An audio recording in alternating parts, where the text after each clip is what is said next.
Neuroscience Consulting, nous sommes ce que fait notre cerveau. Bonjour à tous et à toutes et bienvenue à Neuroscience Consulting pour cette nouvelle édification. Avant de commencer, je vous invite à vous abonner et à activer la cloche de notification. Le stress, nous le vivons tous à divers degrés. Il fait d'ailleurs partie de notre quotidien.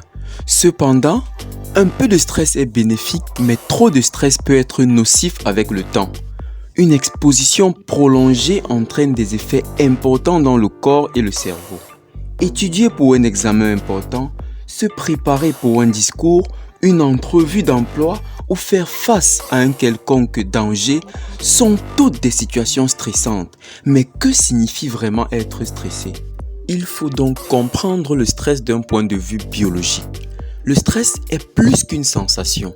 En réponse à un stresseur, une zone du cerveau que l'on qualifie de cerveau émotionnel est activée. Entre les neurones de cette partie du cerveau naissent l'amour, la joie, mais aussi la peur ou la tristesse. C'est donc le royaume des émotions et de l'inconscient. Le stress est géré dans le cerveau émotionnel spécifiquement par l'amygdale. C'est elle le centre de la peur. Elle interprète le stress comme le signe qu'un danger extérieur nous menace et réagit immédiatement en commandant la sécrétion des hormones telles que le cortisol et la noradrénaline par les glandes surrénales qui à leur tour vont accélérer le rythme cardiaque avec pour objectif de préparer le corps au combat ou à la fuite. Pendant ce temps, il se passe quelque chose dans le néocortex et surtout le cortex préfrontal. C'est dans cette région que s'élabore la pensée, l'abstraction, le langage. Bref, c'est le royaume de la raison et du conscient. Cette hormone sera libérée tant que la situation sera perçue comme alarmante et stressante. Les symptômes sont variables et non spécifiques. Chacun gère le stress à sa manière. D'aucuns ont tendance à refouler leurs émotions, d'autres les extériorisent. Certains vont trouver un exutoire dans la consommation d'alcool et ou de drogue. Sur le plan physique, le stress entraîne souvent un état de grande fatigue à longueur de journée ou encore même de l'irritabilité. Certaines personnes peuvent manifester des signes de dépression, en particulier celles qui ne savent pas comment gérer les situations stressantes, de même que celles qui se sentent prises au piège. Comment le stress agit pour affecter ou endommager le cerveau? Le stress finit par devenir nocif et modifie le comportement du cerveau. Cela affecte en retour le type et la qualité de certaines hormones, créant ainsi à long terme un véritable bouillon de culture pour un éventuel désastre.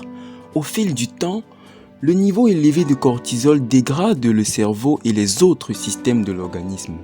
Les dommages au niveau du cerveau sont associés à des troubles dépressifs et anxieux sur lesquels nous reviendrons dans les prochaines publications, ainsi que la perte de mémoire et la démence.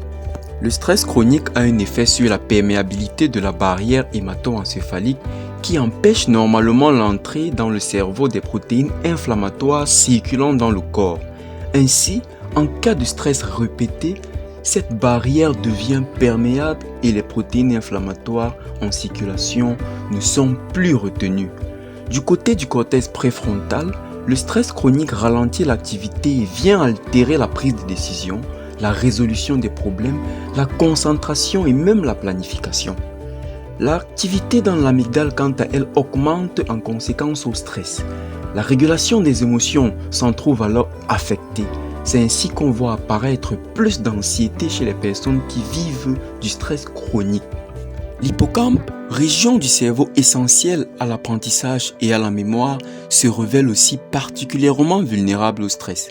Des études menées chez l'homme ont montré que l'inflammation peut avoir des effets négatifs sur les systèmes cérébraux liés à la concentration et à la créativité. Bien qu'il soit souvent difficile de contrôler l'environnement dans lequel on se trouve, il est possible de modeler notre attitude pour ainsi diminuer l'impact sur soi et rétablir l'équilibre. Cela fera l'objet de la prochaine publication dans ce cabinet d'édification. Merci d'avoir regardé cette vidéo. N'hésitez pas de laisser votre avis en commentaire, surtout de liker et de partager massivement pour édifier votre communauté. À très bientôt.